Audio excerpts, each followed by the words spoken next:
Your lips are big and red like Mick Jagger's, and your tongue, big also, fills my mouth with surprise. My cheek seeks your shoulder through your thin t-shirt. Your hair stinks of oil and sweat. But my feet explore the air, free above the flyaway pavement, this jagged, welcoming earth. This is the ruins. You descend the temple wall at Tulum, upsetting nothing, clinging to the rocks and creeping carefully hand over foot, while I recline on the crumbling steps below, observing your separateness. It is your first Maya ruin and you are lost in it, remembering the time we were here before, imagining thoughts and emotions for vanished people. On that long ago morning, we rose jangling with ambiguity and hangover. We argued about suitcases and slogged a mile through a mangrove forest, alive with foxes and howler monkeys, to the cenote. Circling down and down into the pocketed lime-lined earth, we left our sweat-soaked clothes at the water's edge, swam under leafless vines singing with birds, and teased with our toes the mouths of slick and nibbling black catfish. I returned with you to this place seeking stories to keep and tell, but now can't say for sure which of us I have hurt more by saying yes. You sit on a hard chair in this cheap hotel room, blank-faced, chain-smoking, and I wonder if tomorrow is the day I must shut my eyes, let the jungle take my body, let broad leaves close over my head. The black fish and transparent pool are clouded now in everyday losses, a cup purchased in Moscow broken, theater tickets left home on a table, healing words unsaid. These are tiny clefts in the deep fissures, and I puzzle about my failure to realize sooner there's nothing so very special about you.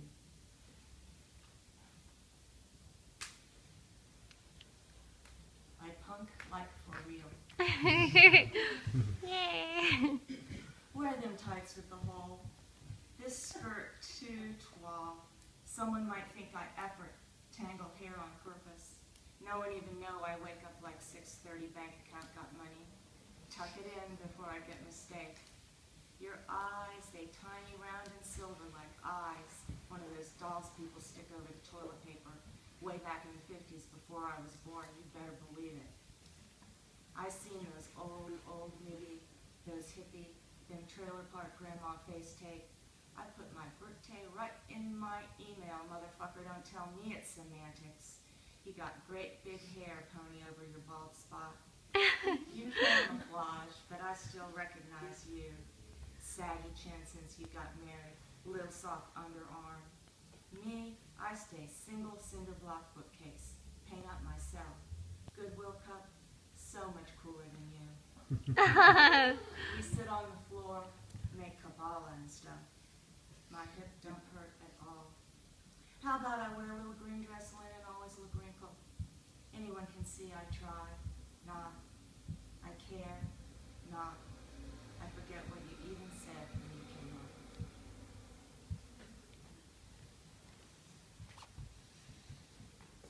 This one is called Weltschmerz. It is May and cold in Baltimore. I'm 11 years old. My mother has just given the toss to my savings of colorful M&Ms. If it is not raining, I take my bike out and spend hours high in the branches of the cherry tree of the Vanderbilt plantation down the road, reading.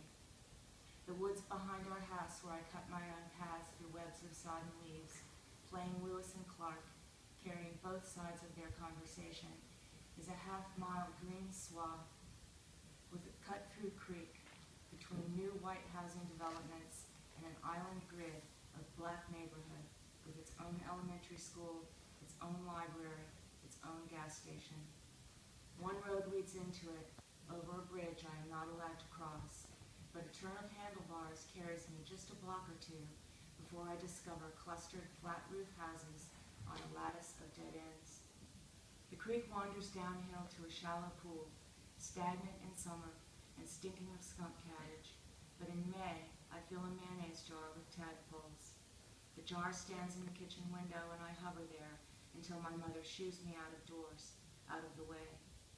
When slivers of tadpole tail appear at the bubbled edges of the water, she dumps the paddling grayish mess into the yard.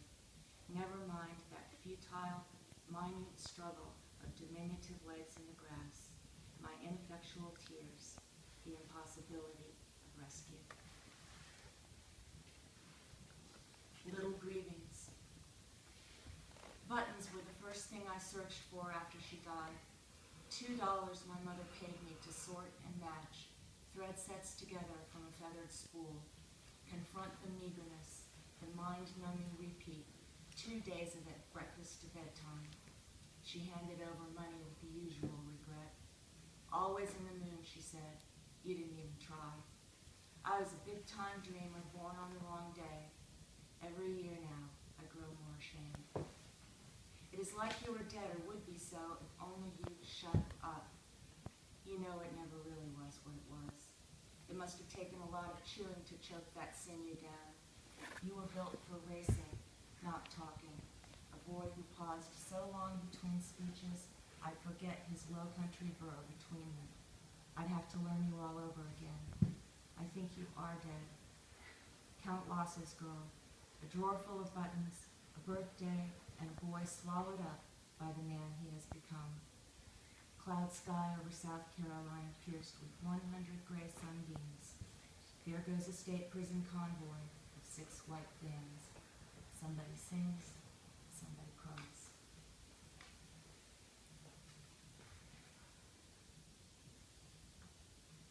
The Love Wars. When the cat drags a trophy fish with slit throat in from a neighbor's koi pond and leaves it to leak its pale blood thinly on the bed, I wonder what scent of longing she has with unfailing feline precision uncovered there and named. I sort the stained sheets for washing, call up the narrative of fishtail lovers, so obvious it'd make Freud laugh. This stranger sitting across the table from me now, for example. He sips coffee while we wait out the spin cycle. I admit it, he wears your fishy face and disguises icky motives. If you knew his European-Israeli background, you'd give up immediately, declare yourself bested, slain in the love wars. You know my type. And anyway, you always surrender to other. You can't guess he is you in a different incarnation, but I recognize the pattern in the line of his cheek, my shadow dangling spent and bloodless at the tip of the rod. Love, I remember you from the before time. You left me then, as now, to posture and display your potency among checkered warriors. Never mind my waiting feral heat and visceral tremble. My washed-out coward's tears painted your cheeks with blood and pigments of flowers. You rode away and brought back an arrow in your neck, then refused me even your last miserable gaping fish breath. Oh well, you might say, those were the times we lived in, how men behaved, as if it were a matter of chronicle and not of character. Still, the legacy of those days is the defining fact for now.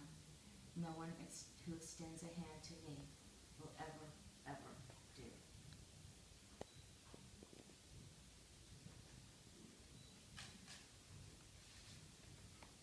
I've got some filth for you here. Yay! This one's called Nocturnal Emission.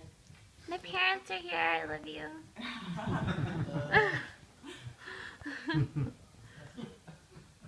Just go. Don't post this one on Facebook. I'm at manuals. There are plank tables, so it must be manuals. And Stan is here. We are bundled in knit caps and scarves and mittens. Our breath mingles white in the dank, beery air. And all I can talk of is Coca-Cola. That thick green glass, that luscious frozen sweat, melting in rivulets when it meets fingertips. I revolve my tongue on it, hum to it, tickle it with specifics, shake it up and lick the fizz as it bubbles over the lip. He says, you know these bottles may not be enough. His arms are laden with them. They look like lilies. Okay, do something about it. Beat back death. Scrape of wool plaid in the scent of winter. Deckle cats. Shock of brown cold. Cascade of sweetness, trembling in the throat. Swelling heartbeat. Spreading flush. Flux ice.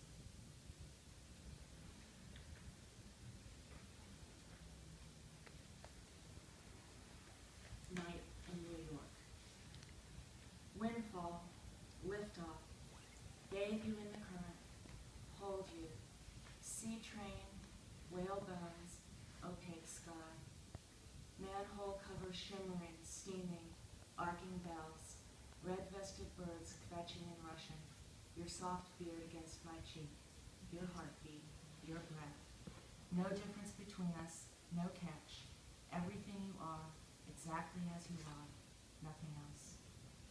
I do not mind yellow cabs glacially slow or careening crazy, people saying we are foolish. I rinse my skin in changing light, stop and go forever. Heeling over asphalt, sweat stench rising from curbsides, romantic clutter, sketched dirt, lading in the moon's time, freighted in white, cast together whatever it is we lean into it, into the aside, inhale it, your choice, nothing else. Let passers trip the pavements in the small hours. Who knows if I will die before you do. Nighttime glowing, your glowing, my glowing, this matter is not for deciding, it already is.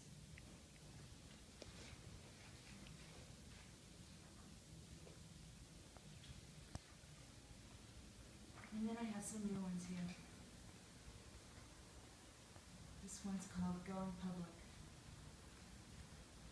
An odd static exposure in asphalt fog and weird chaotic sunlight, the aftershock of violence, our wrench from bed into the publicity of Radio Shack, its shortwave parking and day-splintered windows, our befuddled circuit for the high definite, for the unscramble in the cords and antenna aisle.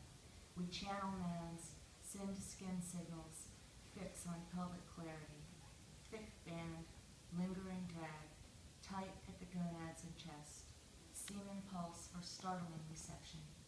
Turn away and toward, it's in the blood, this charged and fluent harmony, this electric wholeness.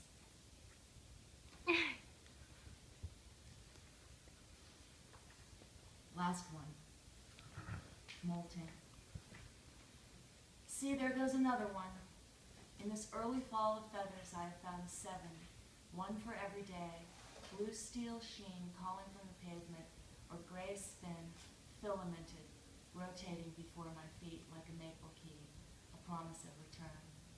He says molting is going on in my tree, and I think about energy, persevering, separate, unconscious, physics and meaning wound into one, every gain a little loss, differences between us negligible, all time, happening all the time, the two of us and the bird we know exists from feathery evidence alone, growing up.